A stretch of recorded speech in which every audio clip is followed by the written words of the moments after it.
반갑습니다. NCS 비서 능력단위 응대 업무 수업 시작해 보도록 하겠습니다. 수업을 본격적으로 시작하기에 앞서서 여러분들한테 이런 경험이 있는지 한번 물어보고 싶어요.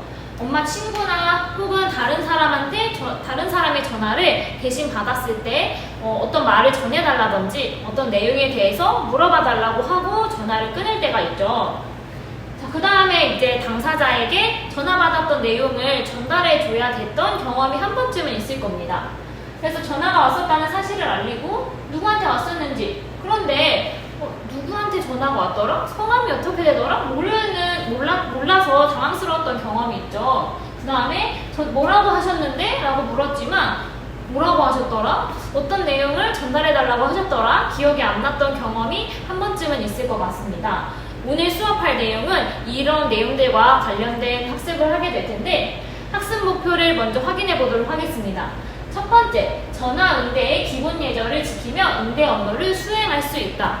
내가 비서로서 사무실에서 근무를 할 때 전화를 받고 어떻게 응대해야 되는지에 대해 학습을 해보겠습니다. 두 번째는 내방객 응대 원칙을 지키며 내방객 응대를 수행할 수 있다. 여기서 내방객이라고 하면은 회사를 방문한 혹은 사무실을 방문한 손님을 의미합니다. 그래서 손님을 어떻게 응대를 할 수 있을지, 응대 원칙이 무엇인지 한번 학습해보는 시간을 갖도록 하겠습니다. 그러면 지금부터 전화 응대의 기본 예절에 대해 학습해보도록 하겠습니다. 내가 사무실에서 비서로서 근무를 할 때 전화를 받게 되는 일이 굉장히 많을 텐데요. 가장 기본적인 규칙 5가지를 알면 우리가 전화를 받고 응대하는 일에 당황하지 않고 능숙하게 수행을 할 수가 있습니다. 첫 번째로는 벨이 2-3번 울리기 전에 받고, 너무 오랜 시간이 장기간 벨이 울리지 않도록 빠른 시간에 받고, 끊을 때에도 주의점이 있는데요. 끊을 때에는 시간간격을 두고 끊어야 합니다. 그래서 상대방이 먼저 끊고 나서 그 다음에 내가 조금의 시간을 두고 끊는 것이 기본적인 예절이라고 할 수가 있겠습니다. 두 번째는 자신의 이름, 회사, 부서를 밝히면서 전화를 받아야 되는데요. 우리 친구들이랑 전화 통화를 할 때는 여보세요? 누구야? 이렇게 많이 하죠. 그렇게 하기보다는 자신의 이름이 무엇인지, 안녕하세요? 무슨 부서 누구누구라고 합니다. 라고 하는 것이 적절한 방법이 되겠습니다. 그래서 예를 들어 안녕하세요, 충북물산 경영지원부 누구누구입니다 라고 얘기를 하면서 받으면 전화를 건 상대방이 누구랑 통화하고 있는지 바로 명확하게 알 수 있겠죠. 그 다음 세 번째로는 전화를 건 사람의 신분도 알아야 되는데요. 내가 통화하고 있는 상대방이 누군지 물어볼 때는 실례지만 어디라고 전해드릴까요? 라고 물어보는 것이 적절하겠습니다. 친구들끼리 쓰는 누구야? 너 누가 전화한 거야? 라고 물어보기보다는 회사에서는 조금 정제된 표현으로 정중하게 물어보는 것이 기본 예절이 되겠습니다. 네 번째로는 용건을 물은 후 메모를 하면서 통화를 해야 합니다. 아까 앞에서 선생님이 여러분의 경험을 물었을 때 그랬던 경험들이 대부분 있을 것 같은데, 전화 내용을 잘 기억하지 못해서 무슨 약속을 했는지 혹은 어떤 질문을 했는지 잊어버릴 때가 있었죠. 그런 실수를 방지하기 위해서는 용건을 물은 후 메모를 하면서 통화를 하는 것이 중요하겠습니다. 그래서 전할 말씀이 있으세요? 혹은 무엇 때문에 전화 주셨습니까? 라고 묻는 것이 적정한 표현이 되겠습니다. 다섯 번째로는요, 과잉 친절을 베풀지 말아야 합니다. 여러분들이 의문이 들 텐데, 전화를 할 때 과잉 친절을 베푸는 게 왜 안 좋지? 무조건 친절해야 되는 거 아닌가? 라고 생각할 수도 있지만, 여기서 말하는 과잉 친절이란, 내가 만약 비서로서 근무를 한다면 상사의 전화를 대신 받게 되는 경우가 많을 텐데요. 상사의 개인적인 정보까지 다 알려준다든지 하는 친절은 베풀지 않고 지양하는 것이 좋겠습니다. 자, 지금 보이는 자료는 이제 전화 메모를 했던 예시 자료인데요. 실제로 이제 이런 식의 메모는 자주 쓰는 형식인데, 형식이 따로 정해져 있지는 않지만 내가 전화를 누구와 통화했는지, 무슨 일 때문에 통화를 했는지를 잘 파악할 수 있도록 적혀져 있습니다. 그래서 보면 이 최선 전문님께 전화가 왔었고, 일자도 나와 있고, 그 다음에 전화번호는 어떻게 되는지, 그 다음에 기호를 통해서 전화가 왔었는지 혹은 다시 전화를 돌려서 회신해 주시기를 바라는지를 표현할 수도 있습니다. 그다음에 가장 중요한 메모를 적어두는 것이 이제 전화를 하고 싶었던 상대방에게 적절한 내용을 전달할 수 있기 때문에 매우 중요하다고 할 수가 있겠습니다. 혹은 오른쪽에 있는 메모처럼 조금 간단하게 표현할 수도 있는데요. 언제 전화가 왔었는지, 그 다음에 이름과 직책, 그 다음에 소속, 어디서 전화를 왔었는지, 그 다음에 내용도 어떤 내용 때문에 전화를 했었는지 등을 간단하게 기록해서 이제 상사에게 보고드릴 때 누구에게 왜 전화가 왔었는지 간결하고 명료하게 알려주는 것이 중요하겠습니다. 다음으로는 내가 전화 응대 업무를 할 때 나의 전화 응대 스타일에 대해서 점검하려는 것도 굉장히 중요합니다. 그럴 때 음성 체크리스트를 활용할 수가 있는데요. 내가 평소에 알지 못했지만 내가 사용하고 있는 어떤 습관이라든지 목소리의 크기나 높낮이 등을 음성 체크리스트를 통해서 점검을 해볼 수가 있습니다. 그래서 목소리의 크기나 높낮이, 어투나 말하는 상태, 단어 발음이라든지 문장 발음 등 다양한 영역에서 내가 평소에 가지고 있는 상대방이 듣기 불편할 수도 있는 습관이 있는지 혹은 나의 장점이 무엇인지 파악해보는 것도 전화 응대 업무를 위한 가장 중요한 요소가 될 수 있습니다. 다음으로는 내방객 응대 원칙에 대해서 알아보도록 할게요. 첫 번째로는 하던 업무를 멈추고 자리에서 일어나 공손히 인사를 해야 됩니다.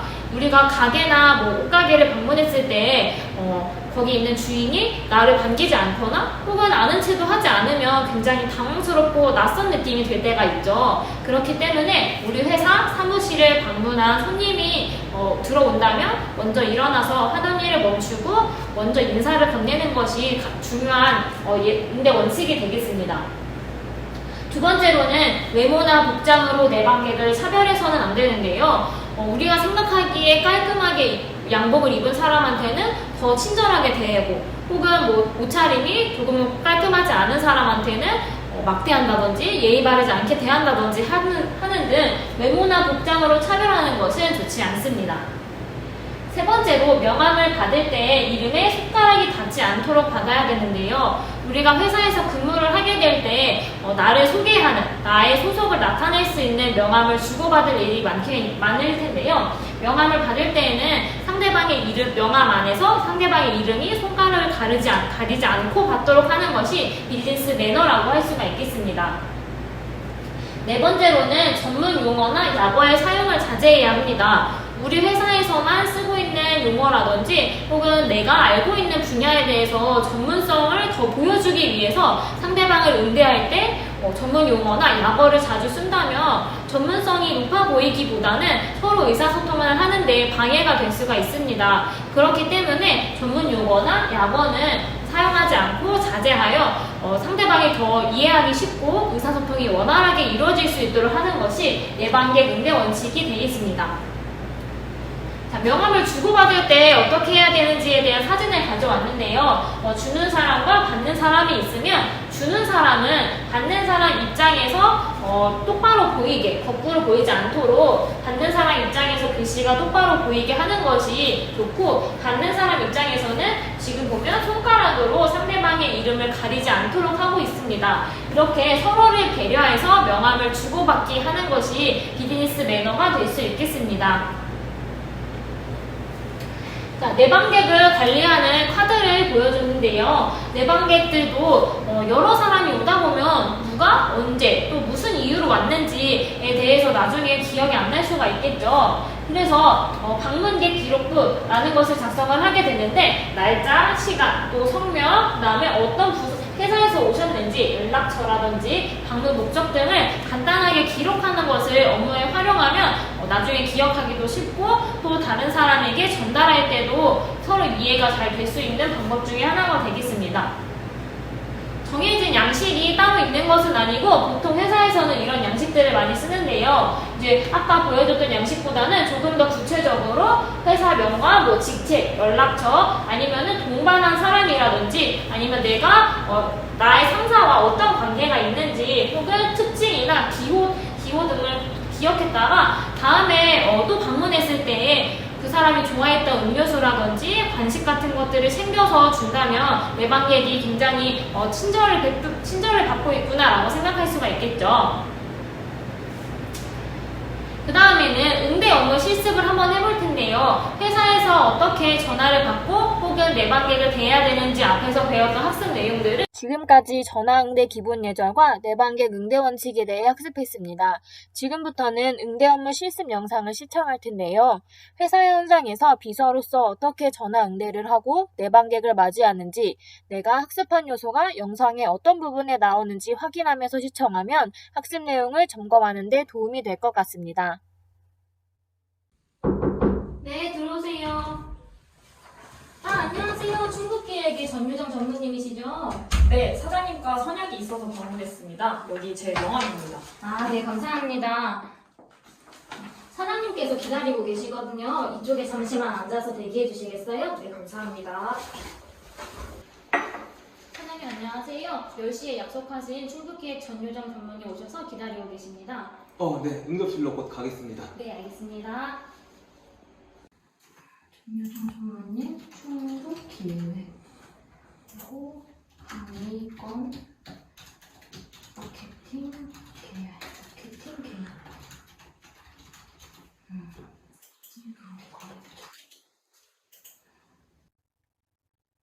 자, 영상을 통해 학습 내용을 확인했는데요. 지금부터는 간단한 퀴즈를 통해서 혼동될 수 있는 부분들에 대해 한 번 더 확인해 보겠습니다.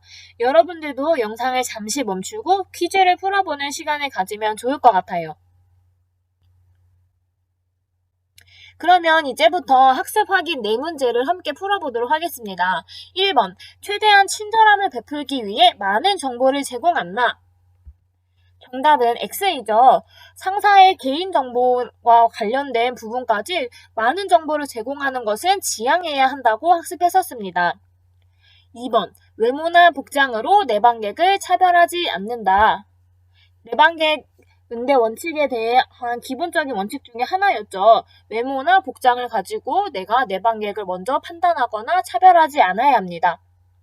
세 번째, 명함을 받을 때 이름에 손가락이 닿지 않게 해야 한다. 정답은 O이죠. 영상 속에서도 명함을 받을 때 상대방의 이름에 손가락이 닿지 않아야 하고, 또 명함을 주는 사람 입장에서는 상대방이 보기 편한 방향으로 주는 것이 비즈니스 매너라고 할 수 있었습니다. 네 번째, 전문성을 발휘하기 위해 전문 용어를 사용해 응대해야 한다. X이죠. 전문 용어를 사용해서 나의 전문성을 보여주고 싶을 마음은 있을 수도 있지만, 전문 용어를 너무 많이 사용하거나 혹은 우리 회사에서만 사용하는 약어를 너무 많이 사용하게 되면은 의사소통을 방해하는 요소로 작용할 수도 있다고 했습니다.